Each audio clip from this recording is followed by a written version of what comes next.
Olá, eu sou a Cláudia Angeli e você está assistindo O Mundo do Dinheiro.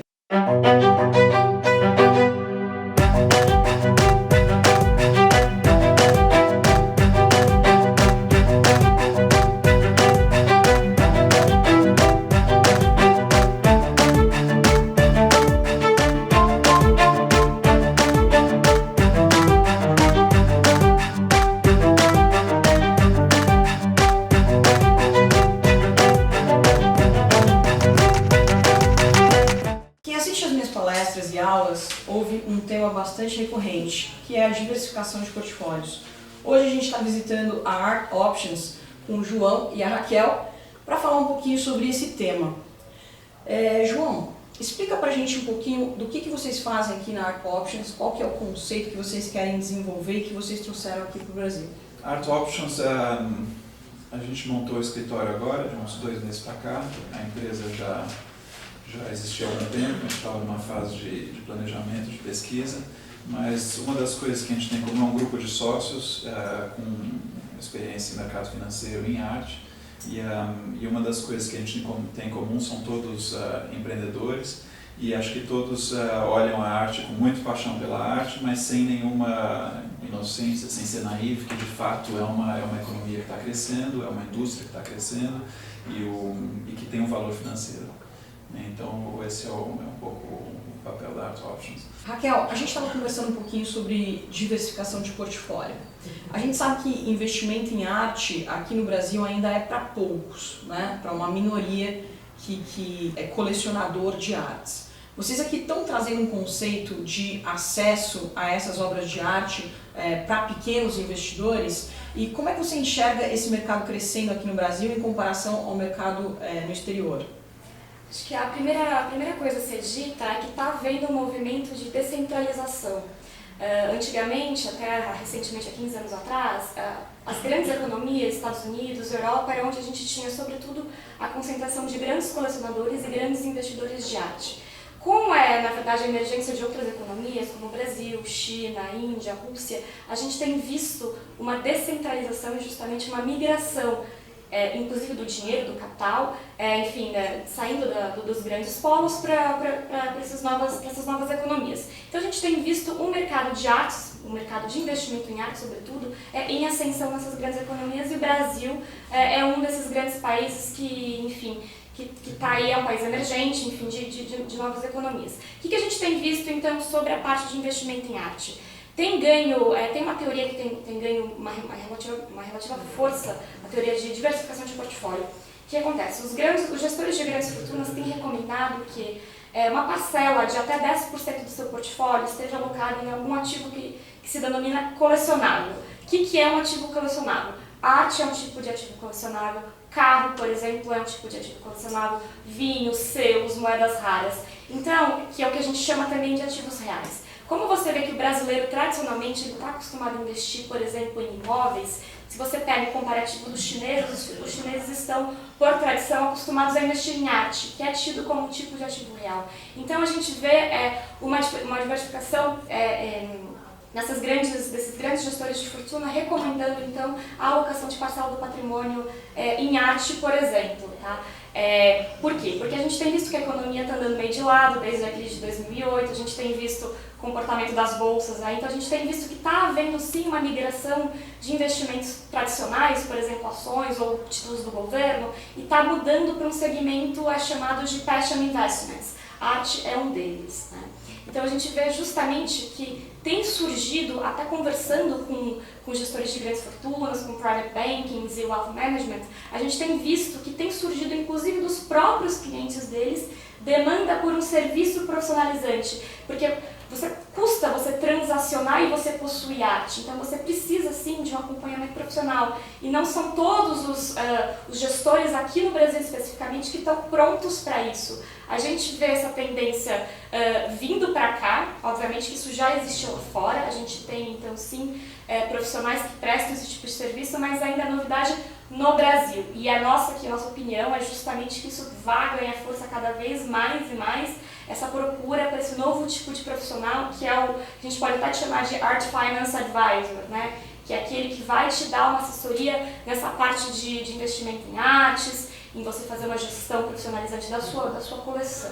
Vale complementar, né? Uma das pesquisas que a gente fez antes de abrir a Options era uma pesquisa que, aliás, foi organizada pela Deloitte, de Luxemburgo.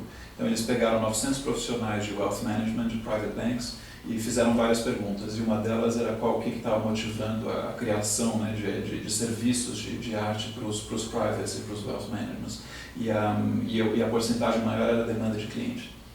Então os próprios clientes estão tendo... E a segunda era a competição. Então, se um private bank, um wealth management não oferecer esse serviço, o competidor vai oferecer. Então, eles estão tendo que oferecer isso, né? E uma demanda muito grande. Então, se um ativo de arte antes, né, supondo que tinha um valor médio, vamos dizer, de 100 mil reais, quando a economia cresce, esse valor médio das obras crescem, a necessidade de seguro, a porcentagem da coleção de arte em relação ao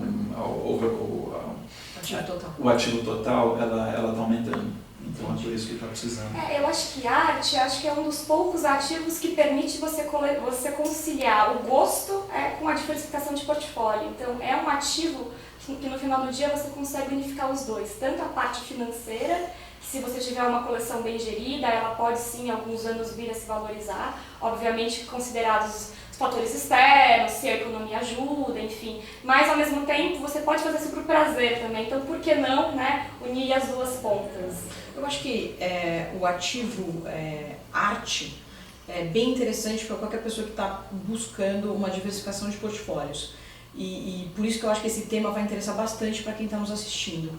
Vamos esmiuçar um pouco o tema para quem não tem familiaridade. Então, por exemplo, como é que funciona? Eu compro uma peça de arte, levo para casa. E aí, pelo que eu entendi, essa peça ela vai participar de algumas exposições com o intuito de valorizá-la, é isso? Tem um fenômeno que os livros de investimento em arte chamam de value levers, né, de alavancas de valor. Então você tem um artista no começo dessa cadeia de valores e a partir do momento que ele é editado, ele passa por um festival, ele passa por um livro, depois ele passa por um catálogo, ele vai a leilão, né? Tem vários tipos de alavancas de valor e isso projeta o valor do artista. Então ele começa com um valor X, ele passa por uma galeria B, depois passa por uma galeria A, vai para uma exposição individual, entra no museu e no final dessa cadeia de valores o preço aumenta. Eu vejo que é bem parecido com o mercado de ações, mas como é que funciona essa parte da transação? Porque no mercado de ações você tem ali uma bolsa, você tem o preço obviamente é estabelecido pela lei da oferta e demanda, mas você tem ali um órgão regulatório por trás e existe muita transparência. Como é que funciona no mercado de artes? Alguém está por trás disso, alguém está olhando, tem transparência, você pode comprar e vender eletronicamente nos leilões, que eu já até vi alguns. Como é que funciona? Tem muito mais transparência hoje do que no passado, né? Então os fundos de investimento em arte na Europa, por exemplo, eles já são regulamentados pelas FSA, né? Financial Services Authority. Então isso muda, tem muitas transações, acho que o mercado de venda de arte online já está em 300 milhões de dólares. Então isso é tudo rastreável, né? Mundo. Já temos bancos de dados das transações. Então isso está muito mais transparente do que antes. No entanto, a arte é o que a gente fala é uma indústria de relacionamentos, né? É um relationship business. É o relacionamento do artista com o galerista que é decisivo. É o relacionamento do artista com o colecionador, do galerista com o colecionador. Tudo isso é a transparência nos relacionamentos que guia. Não é uma transparência institucional, é uma transparência humana entre os indivíduos. Mas é importante dizer que, apesar desse progresso estar acontecendo, ainda é um setor que carece de regulamentação. Então, diferentemente do que acontece com, por exemplo, com ações que você tem um órgão regulador por trás aqui no Brasil e os equivalentes, enfim, nos outros países, a arte ainda falta, sim, de lei, ainda falta de regulamentação. Ainda é um setor onde as informações são, por natureza, privadas, né? Então, por onde a gente obtém esse tipo de informação? Em geral, sobre as grandes casas de leilões, que eventualmente divulgam, sim, o preço das vendas das obras, alguns sites especializados que têm surgido. Então, ainda é um setor que falta um pouco de transparência, mas que deve caminhar aí para uma profissionalização e uma transparência mesmo, até por exigência, enfim, como tem muita gente já considerando arte como investimento, então, se você vai considerar como investimento, eu preciso ter uma informação, eu preciso saber o que eu estou comprando, eu preciso saber como aquilo vai se valorizar, como é que eu me protejo, enfim, então eu acho a tendência é caminhar, sim, para uma regulamentação, né? Mas se a gente for olhar à frente, mesmo que com esse amadurecimento da indústria que ela descreveu acontecer, ainda assim é um mercado de peças únicas, né? É um mercado feito por indivíduos que são, né, cada um diferente do outro, então você pode regularizar até certo ponto um mercado de peças únicas. Como é que você vai fazer, né? Esse prédio a gente consegue avaliar o preço de cada unidade, porque você tem um comparável muito parecido entre o outro. Né? Você avaliar a arte é o equivalente, é como se você fosse numa rua onde só tem casas, uma diferente das outras. E no caso de artistas que não têm uma catalogação completa, é como se aquela rua fosse infinita, você não sabe o tamanho da rua. Você não sabe onde estão as obras, né? Os artistas ali, um Andy Warhol já é difícil, né? Mas um Modigliani você sabe, um Cézanne você sabe qual que é a produção do artista. Mas um artista jovem você não sabe se vai ter 3.000 obras, se vai ter 30.000 obras. Essa é a grande dificuldade com a arte contemporânea. E todas elas são diferentes. Com relação à precificação. E pela diversidade de trabalhos, porque são artistas do nosso tempo, eles ainda estão em fase de produção. Essa questão da liquidez, como é que funciona? Então, se eu compro uma obra de arte hoje, eu estou pensando daqui a quantos anos em me desfazer dela, ou eu estou pensando em fazer uma coleção particular? Na China, a liquidez e os fundos de investimento em arte na China têm uma vida de 3 anos. 3 anos. O que razoável. O que talvez, dada a velocidade da economia, né, para a gente, né, notando no Brasil, parece que ser muito curto. Né? Na Inglaterra teve 2 fundos que deram muito certo, uma vida de 13 anos. Mas esse fundo chinês de 3 anos, vocês estão falando de uma valorização de quanto, mais ou menos? Tem uns fundos que estão declarando uma valorização, ali o fundo que a gente considera uma referência está colocando entre 18% e 19%. Ano? Bastante interessante. Em dólar. Em dólar. Agora, o investidor, então, vocês aconselham que o pequeno investidor ele invista através de fundos e não monte a sua coleção própria? Porque eu ouvi dizer que aqui no Brasil a gente tem algumas opções de artistas novos que têm preços bem interessantes. Eu acho que o investidor pode acho que entrar nos fundos, eu não sei se as cotas desses fundos são acessíveis, aí depende do que a gente está falando. Né? Em relação a benefício fiscal, no mercado de ações, quando eu invisto, eu compro uma ação, na minha venda eu tenho que pagar imposto de renda. Como é que funciona no mercado de artes? Existe algum benefício? É semelhante. O que a gente tem notado, até acho que teve um decreto recente agora, que é o Estado da Arte, né? É o seguinte, assim como todo ativo que você tem uma valorização e você revende ele, você tem um ganho sobre isso, né? Então, em teoria, esse ganho deveria ser tributado. Então, se você declara a sua obra de arte, você declara o preço de aquisição e o preço de revenda, né? Aí você tem um ganho de capital e sobre isso você incide um imposto de renda que é de 15%. 15%. Exatamente. Exatamente o mesmo valor no mercado de ações. Exatamente. Você recolhe, enfim, via Carnê-Leão, enfim. O investidor é o responsável por recolher esse imposto. Exatamente. Vamos falar agora então sobre o passo a passo de quem quer adquirir uma obra de arte. Como é que funciona? Eu participo de um leilão, levo essa obra para casa, faço o seguro dela. Qual que é a dinâmica comparativamente? A gente estava falando aqui de ativos reais, né? E a gente sabe que o ativo imóveis caiu no gosto popular. Na verdade, ele já é uma classe de ativos bem antiga aqui no Brasil. O brasileiro gosta de investir em imóveis, assim como gosta também de investir em poupança, né? É uma coisa cultural. Exatamente. Como é que a gente vê essas duas classes caminhando comparativamente? Imóveis e artes. Porque o imóvel também é uma classe muito peculiar de investimento e exige uma série de outros cuidados, né? Como é que funciona no mercado de artes? A arte também exige alguns cuidados. Acho que você tem diversas formas de você adquirir arte. A primeira delas é em galeria, que acho que é a forma mais tradicional de você adquirir uma obra de arte. A segunda, que é o que a gente fala de mercado primário, que é direto do próprio artista. Então, se você conhece um artista, ele tem ali a produção própria dele, você pode adquirir a obra até por valores menores do que praticado no mercado direto do próprio artista. Essa seria uma segunda forma. Terceira forma seria, sim, via leilão, né? Que também ainda está dentro de mercado secundário. E aí a quarta forma, que é uma venda privada. Você conhece algum colecionador que está se desfazendo de um quadro ou de alguma peça de arte e você tem interesse, então você compra dele. Alguns cuidados que a gente recomenda sempre você questione procedência, autenticidade, então se você puder documentar o que você está comprando, quem que era o antigo comprador, da onde veio essa obra que você está comprando, então quanto mais você conseguir de documento atestando origem e procedência, melhor. Caminhando para seguros. Seguros também é um item delicado, porque como não era um mercado muito em ascensão aqui no Brasil, então eram poucas as seguradoras que faziam seguro de obras de arte. Hoje em dia já tem algumas que prestam isso.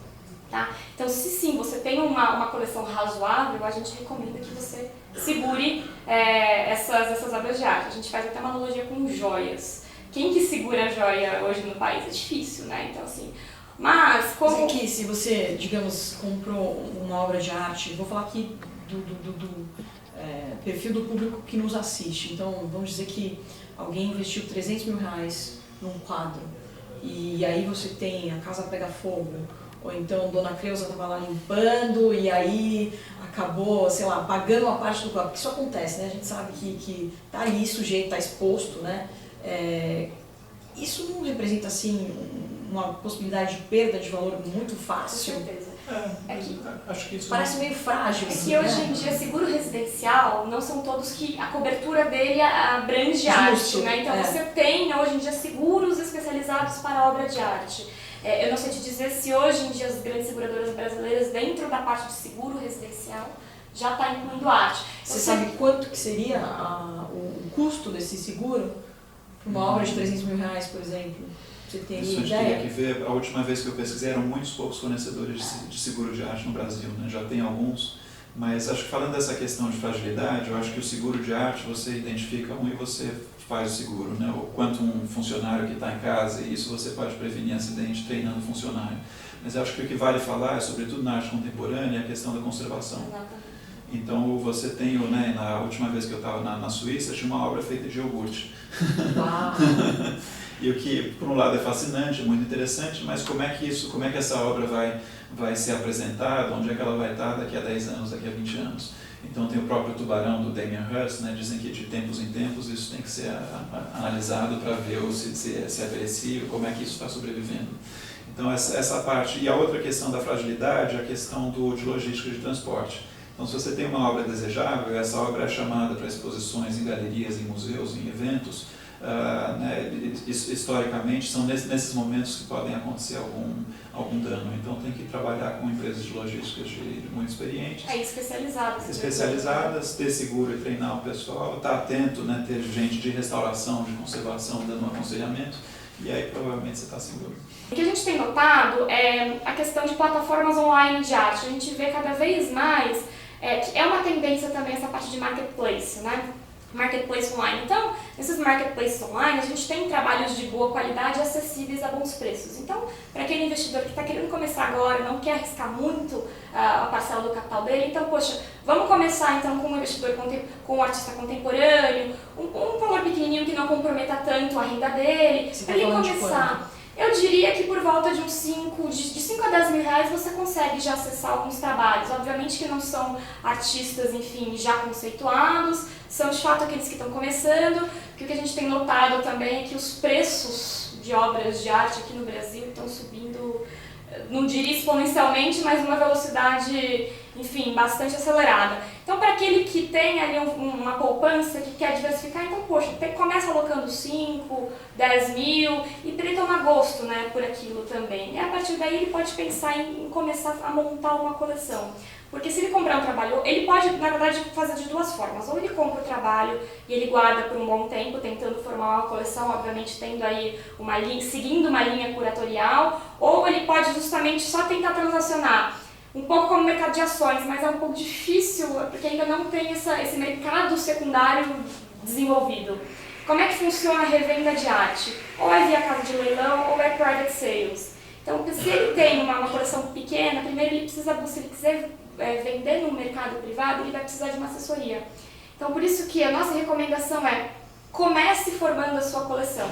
Se você já tem uma grande coleção e faz sentido você querer mudar de segmento, ou, poxa, quero deixar de colecionar um artista, quero colecionar outro, eu tenho uma quantidade de obras ali suficientes, aí sim faz sentido ele buscar fazer uma revenda mesmo, porque o lucro dele vai ser muito maior, né? Que ele vai vender peças em conjunto de um determinado período, de uma determinada época, de um determinado estilo daquele artista. Então, o conjunto em si faz com que o montante final desse colecionador seja mais significativo do que aquele pequeno investidor que fica comprando e vendendo uma gravura, por exemplo. Duas coisas que dá para colocar ali, né? Acho que uma é a questão da arte brasileira, que está sendo muito reconhecida pelo mundo, né? Então isso gera oportunidade de investimento, né? A arte brasileira eu estava em Londres em maio e junho e tinha pelo menos uma meia dúzia de galerias que estavam com exposições de artistas brasileiros. E alguém até falou numa conversa en passant que toda galeria inglesa queria ter um artista brasileiro. A segunda coisa que eu ia colocar, acho que a primeira é isso, né? No Brasil a gente está tendo muita oportunidade porque o mercado brasileiro está fortalecendo, está sendo reconhecido fora e porque nós temos muitos talentos. Aqui tem muita arte boa sendo feita no Brasil, né? É importante para dizer que nós temos galerias estrangeiras, a White Cube aqui em São Paulo, a Gagosian acho que tem um espaço temporário no Rio, a gente vê cada vez mais galerias de fora vindo para as feiras de arte, né? Os números são bastante relevantes, então está ganhando sim... É um mercado que está se desenvolvendo. Exatamente, o Brasil está, dentro de arte latino-americana, o Brasil tem se destacado muito. Outra coisa que eu ia colocar é a questão dos parâmetros, né? Porque você pode, nessa febre de investimento em arte, você pode ir comprar uma coisa espontaneamente ou você pode comprar espontaneamente com alguns parâmetros para guiar, né? Se a ideia for ter um retorno. Tem algumas coisas que a gente fala extensivamente sobre eles nos nossos eventos e a gente está à disposição, mas tem coisas que, por exemplo, né, se é um artista que ele tem uma representação no Brasil e uma representação fora, isso mostra que culturalmente ele já foi visto em diferentes contextos e foi reconhecido em diferentes contextos. Então tem parâmetros ali, tanto artístico quanto financeiros de mercado, que a gente considera quando a gente está olhando um artista, né? A arte de rua brasileira, por exemplo, é muito bem recebida fora. Então já tem os Gêmeos, né? Tinha uma obra que eu estava vendo há 6 meses atrás que estava R$200 mil, agora já está 600. Olha. Então tem e os Gêmeos estão criando, é o que a gente fala, né? Um dos critérios que a gente usa é de peer association, né? Então os Gêmeos vão, tipo a locomotiva, abrindo caminho para a arte de rua brasileira. Aqueles que estão, né, na cauda dessa iniciativa deles tendem a se valorizar também por associação. Então a gente tenta fazer isso, a gente tenta traçar alguns parâmetros artísticos, alguns parâmetros financeiros, alguns perfis de gosto, né? Tem gente que gosta mais de uma instalação ou de uma arte abstrata, de uma figurativa, ou que seja um geométrico, e os perfis ali financeiros, né? Se você investe num artista iniciante, a chance de você comprar uma coisa, às vezes até por R$1.000 ou R$2.000 e chegar a 20 mil no decorrer de 2 anos é possível, mas você também tem um risco maior porque é um artista que o mercado dele não foi testado e a proposta artística dele não foi testada. Queria fazer uma questão um pouco polêmica. A gente tem alguns ativos, como por exemplo o dólar, o ouro, né, que a gente tem que ficar sempre checando a procedência e eventualmente esse ativo pode ser falso. Como que a gente consegue prevenir que uma obra de arte que a gente está adquirindo seja falsa, seja roubada, enfim, como é que a gente consegue se resguardar? Tem 2 mecanismos, né? Se a obra for de artistas mortos, em geral tem um espólio do artista que tem autoridade de falar isso é verdade, isso não é, isso é autêntico, isso é falso. E no caso de um artista vivo, o próprio artista. Então isso é relativamente tranquilo. Mas vocês estavam comentando sobre a venda privada, né? Sim. Então, quando você vai fazer uma venda privada... Por isso que é importante você ter a questão da documentação. Então vamos supor que eu estou comprando um quadro de você, que é uma venda privada. Esse quadro você adquiriu de uma galeria XYZ. Você vai ter um contrato de compra e venda, você vai ter eventualmente uma foto ali com descritiva das características da obra. Então por isso que a gente diz que quanto mais documentado você tiver, que a gente sabe que mercado de arte, talvez até por costume, não seja um mercado muito formal, é muito verbal, enfim, a parte de relações humanas, vai muito na confiança. Porém, existem casos, sim, que justamente por falta de não ser um mercado regulamentado, você corre o risco de comprar algo falso. É recorrente essas falsificações que a gente vê nos filmes, né? A gente vê grandes falsificações. E dá boas histórias, né? Exato, a gente vê grandes falsificações. Dá boas histórias, né? Mas, no entanto, não é algo que acho que as pessoas devam, porque mesmo uma venda privada, uma venda particular, você fala com espólio, né? Então tem um artista italiano agora que a gente está negociando, você vai, liga para a Itália, você submete a imagem e eles falam. Vai ter um instituto ali. Tem um instituto, tem uma fundação, né? Tem o Andy Warhol Foundation. Exatamente, que vai dar a autenticidade da obra. Isso no caso de um artista, né, falecido e já estabelecido. No caso de um artista jovem, não. O Banksy tem ele chama de pest control, né? Que é a organização dele que tem a autoridade de falar isso é um Banksy, isso não é. Então Mas às vezes uma pergunta que assim, se eu fosse, vamos supor, um pequeno colecionador, poxa, quem que vai me ajudar a fazer isso? Por exemplo, se eu compro alguma obra de algum artista famoso, como é que eu vou chegar na Fundação XPTO na Itália, vamos supor? Então você precisa de alguém que te assessore a fazer isso. Porque talvez essa seja uma das grandes dificuldades da arte. Você precisa sim ter uma assessoria, enfim, ao seu lado, porque você pode eventualmente correr alguns riscos sim, se você faz uma compra sozinha, se você não pesquisa, enfim, eu digo nessa questão de procedência e autenticidade, né? Porque, enfim, é um risco que existe do setor. eu acho Quais que são os custos de transação nesse mercado? transação, ele varia muito, porque você tem a ArtPrice, por exemplo, eles estão fazendo leilões online, onde eles estão cobrando 5% pela transação. A Sotheby's cobra 20% de quem compra e 10% de quem vende, então tem quase 30%. Dos dois lados. Então, a gente tem, se você pegar os números, né, só para as pessoas pensarem a cena juntos, né, a gente tem mais de 100 bienais, temos mais de 200 feiras. Toda agora a cidade na Ásia, no que não tem a sua feira, eles querem ter. Então temos, temos 500 mil de artistas listados no ArtPrice. Né? Temos, às vezes, algumas feiras têm pelo menos 100 galerias. Às vezes tem 200, 300 galerias. Cada galeria tem 20, 30 artistas. Então, pelo menos 20 publicações de credibilidade que vale a pena ler regularmente. Então está um mundo muito dinâmico e muito saturado, até nós profissionais com as ferramentas, com o time, com o pessoal de pesquisa, a gente tem que correr muito atrás para estar em cima do lance. Então acho que a pessoa que tá entrando como hobby tudo, ela tem que estar consciente que ou ela segue o gosto, ou se ela quiser acertar, talvez ela precise de algum tipo de acompanhamento. Né? Porque realmente está difícil navegar né? No Brasil temos pelo menos umas 20, 25 galerias que têm um programa interessante. Então tem um grupo ali de 300, 400 artistas que vale a pena serem analisados, né, com critérios que nem sempre são conhecidos ou que podem ser interpretados como subjetivos. Né, o que eu defendo sempre, né, que uma arte de boa qualidade você faz uma apresentação de PowerPoint para explicar por que é de boa qualidade. Não é, né, num certo nível não é subjetivo, você pega e você explica racionalmente por que é bom, por que não é.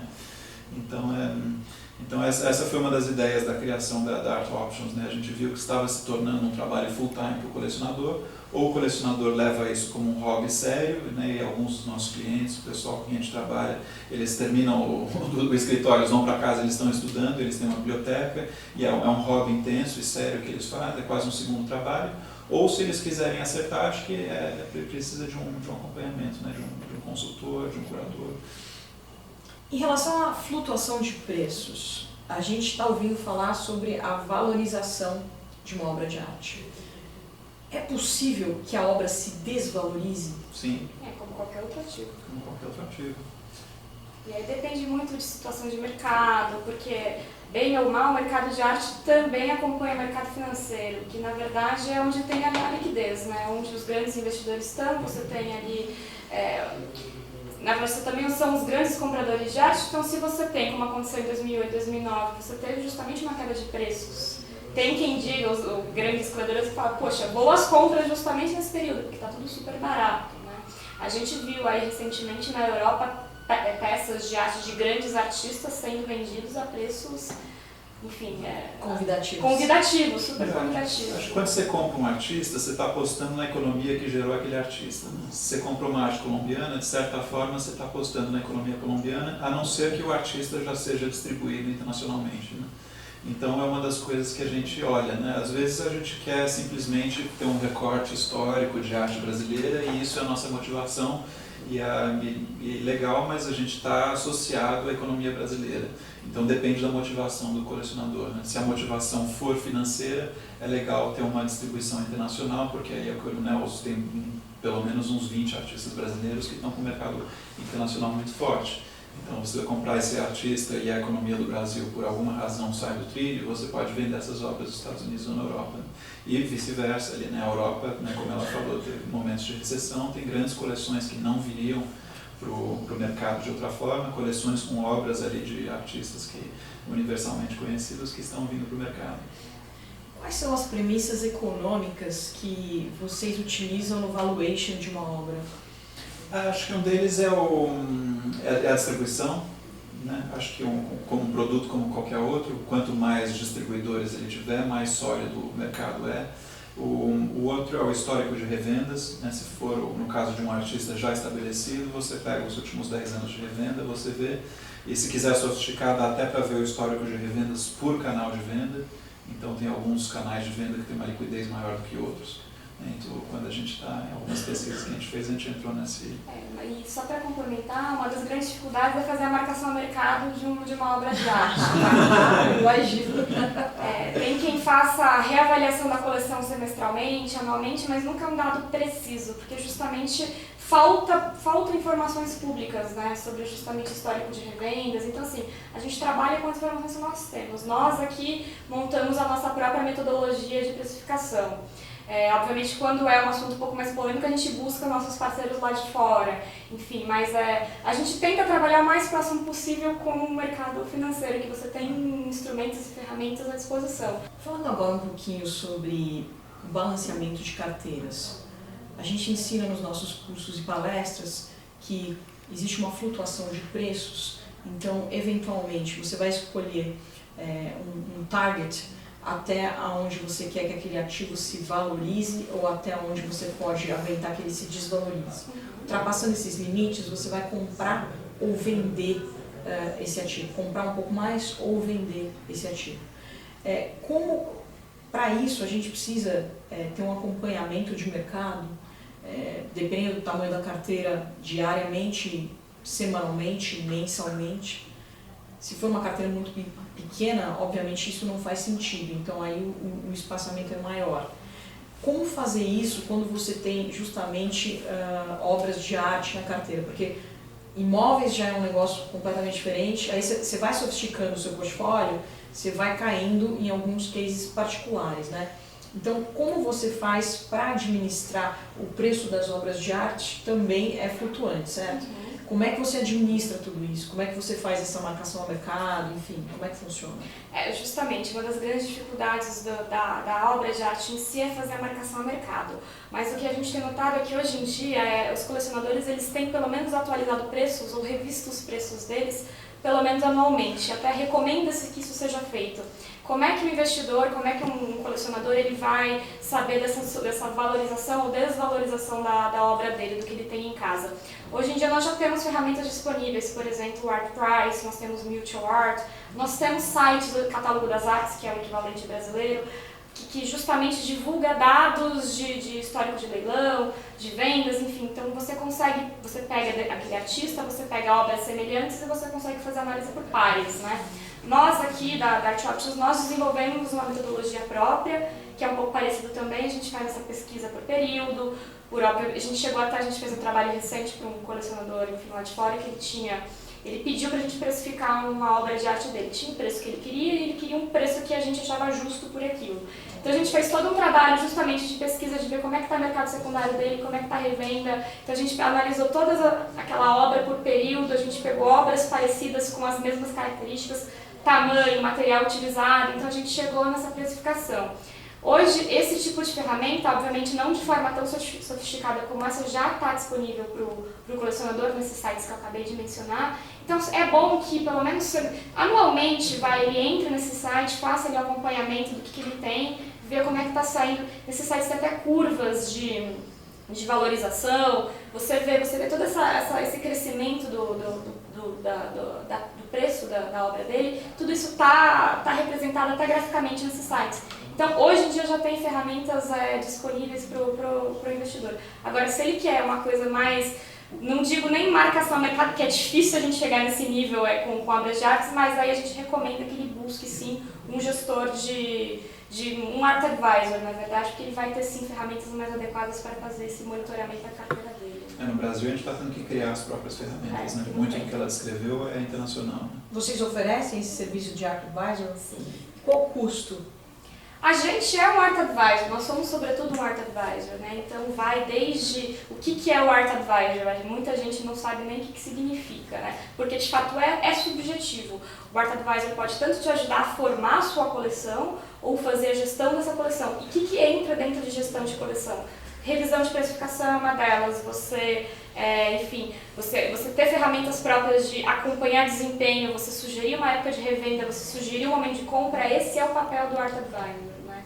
Então, mas existe um custo ou o custo é tua comissão na hora de compra e venda? A gente trabalha de duas formas. Obviamente, para um papel do Art Advisor, a gente tem um custo mensal. Né? Obviamente, se for um grande consumidor que movimenta bastante, faz sentido ter uma manutenção. Né? Se é um colecionador menor, que quer fazer uma coisa mais esporádica, então a gente cobra uma comissão. Exatamente, um FII. Como é que vocês trabalham com os diversos perfis de investidores? Assim como no mercado financeiro, a gente conhece o nosso próprio cliente. A gente faz uma análise de perfil, obviamente para entender o que é gosto, o que é o objetivo dele, o que ele pretende fazer com essa coleção, é para associação familiar, é só para objetivo de investimento, ou pura e simplesmente, poxa, quero ter uma coleção bem formada dentro da minha casa. Tudo isso passa por um processo de conhecimento do seu cliente. Obviamente que nós temos os clientes mais conservadores, que aí sim preferem artistas mais consagrados, cuja valorização é linear, que a gente comentou. Nós temos aqueles colecionadores mais arrojados, que aí nós recomendamos artistas mais emergentes, que estão começando agora, enfim. E tem também os artistas mais moderados, os colecionadores mais moderados, que aí a gente busca aí um equilíbrio do portfólio dele. É como um investimento em mercado financeiro, eu diria assim. A gente passa também por conhecer o nosso cliente e saber recomendar para ele o que é mais adequado para o perfil dele. Né? Eu acho que a gente está falando bastante de arte como investimento, né? Eu acho que tem um ângulo que é importante, inclusive em termos de harmonizar os interesses financeiros com os interesses do próprio mercado de arte. Né? Então, uma coisa que a gente aconselha investimento em arte, mas a gente aconselha também a ser cauteloso com essa ideia de especulação. Então, porque se você fizer um flip, se você comprar para revender depois de 2 anos, as galerias não vão mais querer vender para você. Estamos analisando a questão a fundo, mas é muito importante conciliar os interesses financeiros com os interesses do mundo da arte. E alguns fundos que não deram certo foi por causa disso, né? Eles ignoraram os interesses do outro lado. Então, essa questão de investimento em arte é legal, mas tomar cuidado com a questão de especulação. Então, a especulação é muito mal visto no mercado de arte. Se você comprar uma obra e revender ela 2 anos depois, você vai se queimar com o artista e com a galeria. Porque a galeria está lá para construir a carreira do artista e para, idealmente, colocar a obra do artista num museu ou numa grande coleção. Então, se ela chegar e colocar a obra do artista numa coleção que depois de 2 anos vai voltar para o mercado, tem uma dinâmica no mercado de arte que é complicada, porque se você colocar essa obra no leilão e ela vender pelo dobro do preço da galeria, isso incentiva todo mundo que comprou daquela galeria a vender, e aí bagunça o mercado do artista. Se vender pela metade, parece que o mercado do artista não é forte o suficiente. Então, de um jeito ou de outro, se você traz para o mercado muito cedo e de uma forma não planejada, você pode estar fazendo um desserviço para o artista e para a galeria. E aí você se queima, você não consegue fazer mais aquisições e novos investimentos. Então, tem uma cultura, tem um ritual de trabalho no mercado de arte que tem que ser ouvido com muita cautela. Qual que seria o prazo médio, então, você diz? Não é só, acho que tem um prazo médio, acho que eu não aconselharia, né, idealmente 5 anos, mas se não existe uma regra. Em alguns casos você pode trazer antes disso, mas tem que ser feita de uma forma em comum acordo, ou de uma forma que com a galeria e com o artista, ou se não seja de um acordo formal com eles, né, mas saber mais ou menos o que eles estão tentando fazer e não ir na contramão. Então, se eles estão planejando lançar um artista nos Estados Unidos e eventualmente levantar a lista de preço 10%, porque eles estão lançando no mercado americano e a demanda está aumentando, e você levar 5 obras a leilão e vender pela metade do preço da galeria, vai ser um desserviço. Né? Se o mercado do artista está dinâmico e está forte o suficiente e você traz ao mercado mais cedo, não é necessariamente um problema. Então, cada caso tem que ser olhado, e é por isso que nós estamos aqui, né? Porque senão se você fizer essa venda muito rápido, e você pode se queimar com as galerias. E nos Estados Unidos tem o que a gente chama de blacklist. Né? A galeria coloca um colecionador na lista negra da galeria para não vender mais para aquele colecionador que foi visto como especulador. Como é que isso funciona aqui no mercado brasileiro, que é um mercado mais imediatista? Eu acho que já tem, as galerias do mercado brasileiro já estão frequentando as feiras, já estão conectadas com o mercado internacional e já estão não vendendo ou sendo cautelosas com as vendas para as pessoas que não estão sensíveis às dinâmicas ali do mercado de arte. Então eu acho que tendo uma cultura de imediatismo, talvez as pessoas façam mais erros até aprender a lição, mas é uma coisa que né? Que eu acho que assim, o investimento em arte ele é sobretudo um investimento de longo prazo. Então, se você torna a arte como investimento de curto prazo, isso acaba virando especulação. Por isso que a gente recomenda para quem está de fato querendo entrar nesse mercado, que tenha consciência de que vai ser um investimento de médio e longo prazo mesmo. Que ele não vai nem conseguir especular tanto justamente por conta que é mal visto no mundo das artes, entendeu? Então tem toda uma questão subjetiva. Para quem quer começar a investir em arte, a gente está falando em que valores? A gente fala, em média já tem obras interessantes entre 5 e 10 mil reais por obra, né? E nós como Art Options a gente está trabalhando com colecionadores que têm um objetivo de estar formando um portfóliozinho entre 50 e 100 mil reais. É nesses valores que a economia de escala nos permite realmente entrar na pesquisa e fazer um aconselhamento e que o nosso fee de consultoria desaparece. Eu gostaria de agradecer muito pelo bate-papo super agradável aqui com você, Raquel, João. A gente que agradece. E eu gostaria de aproveitar e fazer um convite para quem está assistindo a gente. Nós temos alguns eventos ali no calendário. São eventos para convidados, quem quiser participar pode entrar no nosso site artoptions.com.br, mandar um e-mail para nós e a gente inclui na lista do próximo evento. O Mundo do Dinheiro vai ficando por aqui e eu espero vocês no próximo episódio. Não percam!